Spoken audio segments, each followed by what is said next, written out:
So every enemy that you kill, if I kill Dave's soldiers, I'm going to get 2 points for each of those. And if I cause Dave's soldiers to panic and run away, I get 1 point for each of those. So that's the victory points.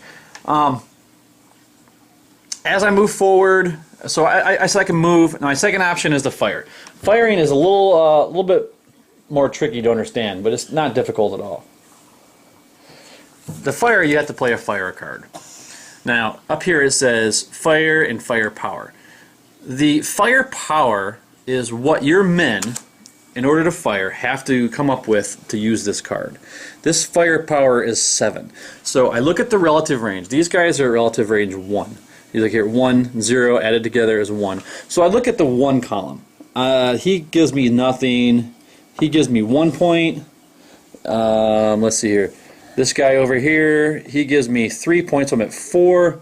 And this guy gives me 1, that's 5. So I've got 5 firepower that I can shoot at Davey with this group.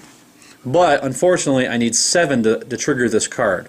But let's say that let's say these guys are also at 1. So now I'm up to relative range 2. So I look here, 0, 1, 4. So I'm at 5, 6. I'm almost there. I still can't play this card. All right, let's cheat. Let's move this up to a 2. So now we're at relative range 3. 2 and 1 is 3. So I look at the third column. 1, 2, 3, 4, 5, 6, 7, 8, 9. It doesn't matter if I have more than, as long as I meet the bare minimum. So I have enough firepower now to fire this card. So I play this card. I make sure I got the firepower, which is a 7. So that means I'm going to throw 3 points of fire at Dave's men. You subtract any terrain modifier. Right now he's in open terrain, so that's a 0. But if he was in brush, it'd be a -1, so it'd be a 2 that I'm shooting at him instead of a 3. If it was woods, it's -2, so I'd only be shooting a 1 at him, yada, yada, yada. Now, before I finally determine what happens, Dave has an opportunity to play 1 card from his hand, and the card that he was going to want to play is a conceal card. Now, this conceal is a -1, so he would play this right then, and my firepower attack would be, instead of a 3, it'd be -1, it would be a 2. Except, this is a chance to bring up nationalities. This specific card has a nationality thing on the side, and this card could only be used by the Russians and the Japanese. So he couldn't even play this card. But let's pretend like that wasn't there, he could.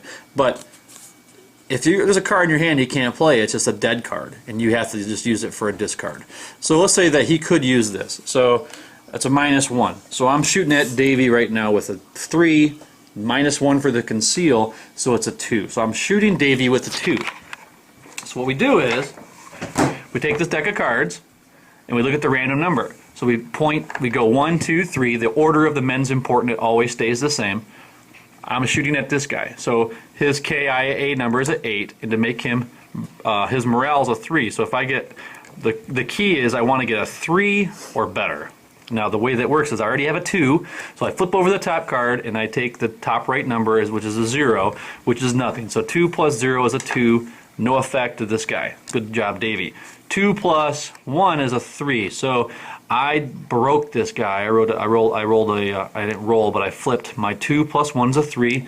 If you look, his morale is a 3, so this guy is now going to break, so Davey has to knock him. Now I go to this assistant squad leader back here. His morale is a 4, so 2 plus 2 is a 4. I got lucky again, and I have broke this guy. So now Davey has broken men on his team. I didn't kill anybody. If I would have got an 8, I would have killed him. An 8, there's only a few cards in the whole deck that are 6s. So I'd have to get a 6 plus 2 is an 8, and that is exactly, which means I may not kill him. I may just wound him, and that's another fiddly part of the game that's not complicated, but it's kind of hard to explain. I'll just make a little sidebar here. On the bottom here, you have random position numbers. Every card has this bottom of the card thing. What it means is you can have all your men in your group, and it determines which guy randomly is affected on certain cards. So if I had a 4-man group like I do here, I would look at the bottom of this card. I go to the 4 column where it says 4C there, and then it says the number 1 there. So the first guy would be the guy that's randomly affected. The 7W column is for the rolling exact for killing someone. Let's say I got the 8 to kill that squad leader back there. Then I look at the, because I did it exactly, his exact kill number, I'd have to look at the 7W. If the position, I'm sorry, if the morale, if this morale is exactly equal to the kill number, or the 7W number, so his morale for that guy is actually a 4, so it works perfect, I guess. The 7W says 4, which means that guy wouldn't have died. He would have got a wound marker instead, and I have wound markers over there in my box of stuff. And a wounded guy's got some negative effects, but he's not dead. And every time you finish a deck, he might bleed out. You have to flip, if the card you flip is black, these top right numbers are black or red. If it's black, he lives. If it's red, he dies. So, anyway, so that was my fire effect on Dave. Which brings up another thing you can do on your turn. You can rally troops. So on Davey's turn, for that center group, he might want to play this card, Rally 3. He can rally 2 of his men, no problem with a Rally 3. He can rally up to 3 guys. So he plays that, he flips these guys over into this. And like this, that's his whole turn. If you rally, that's all you do for that group. But let's pretend like he didn't do that. Now these guys are more susceptible to being killed. If I can now fire at this group, at that same group, you'll notice this red column here, his panic number over here is a 4. And his KIA number is +1. So now to kill him, it's only needed a 7 instead of an 8. And his panic is a 4. So when I'm flipping the cards, if I get a 4 or more, he's going to run off the battlefield. If I get a 7 or more, it's going to kill him. So it's, once a guy is broken, it's a lot easier to run them away. Alright, so that's how the firing works. So you can move, you can fire. There's some other cards in here, such as the hero card. The hero card you can play at any time to rally somebody, or you can play that to double the firepower of one guy. So if you play, a good guy to play this on is the BAR guy. So if I played this on the BAR guy, and let's say we're at relative range 4, now he can muster 8 points just by himself to play this card. Alright, and the cool thing is you can play multiple fire cards on one group for your turn. This group wants to fire as long as they can reach the total of all the firepower. So this 7, 8, 9. Let's throw this one in here. That's a 17. I don't think I'm going to be able to get that one. That's a powerful card. 7, 8, 9, and let's say this one. I doubt I can get all these together, but if I can muster 11, 12, 13, and 7, if I could get those all together, then I can 5, 6, 7, 8, 9, 10. I can throw 10 points of fire at each dude. Which is possible, but pretty deadly. Now, once you get to relative range 5 to each other, which means you're right next to each other, some other options are going to happen in the game. But especially the firepower. At relative range 5, your firepower is getting pretty powerful. Here's a 5, 5, 3, 3. Look at that machine gun over there. If you're at a, it's a 9. So firepower gets pretty powerful when you're right next to each other.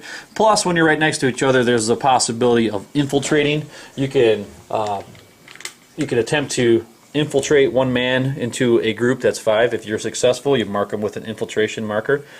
It's not too complicated. And once you're infiltrated, you can use double firepower one time, or you can even try to sneak into that group to do close combat. And there's a procedure for that. If you close combat, then you each flip a card, and whoever gets the higher number wins. And obviously the guy that is infiltrating that's not broken is going to have a much higher flip number. His close combat number is a 3, his is a 5, but once you if you flip them, it's there's a lot. He's broken, so it's much worse. -4 to his close combat number. So close combat can be deadly, just like an ASL. Alright, so I think I more or less covered it. There's other stuff that you're going to have to look up, like wire, how wire works. You can play that on an opponent. Smoke, if you have a good ordered squad leader. This is the basic game. There's also tanks and infantry guns and all other kinds of stuff. This is the basic way that most guys play. I mean, as you learn the game, you can add all the other stuff, but it's a lot of fun. So I think that's about everything you need to know as far as the rules, just to get started. Alright, so I've given you a brief overview of how to play the game. Like I said, you can't just go buy this version of the game. You have to buy the old version of the game, which is going to be around $100 plus or minus on eBay because it's out of print. Now, this is a game that I printed out myself, and I made the counters myself, and I printed out the rules myself. I own the original game, so I don't feel like there's any possible issues ethically with that at all. So what I did was, on Board Game Geek, there's the file for all these cards is on Board Game Geek. So I took the file, and then I found a Chinese printer called Arts Cow, and I sent them all the things, and they printed out these decks of cards. And then I just printed these out myself, the counters, and I glued it. And it took a lot of time. It took a couple nights of watching TV and sitting there and gluing and cutting and things. But it's a beautiful game once you're all done. And I think I probably have, between printing and all that, probably $40-50 in the printing. There's some good coupons that you can get. They got some deals on shipping and things. You just have to watch for coupon codes.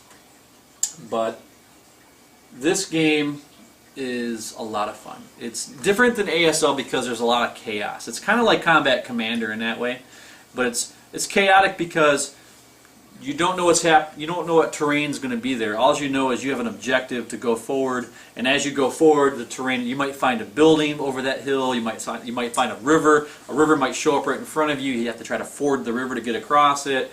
You might find wire or minefields. There's lots of different things, but the chaos of it reminds me of what it must feel like to be in this situation. I mean, you just don't really know. You can't control your men so detailed as other games, but you still it's hard to explain. It's just a fun game. I think this is why it's got such staying power on the top 10 list.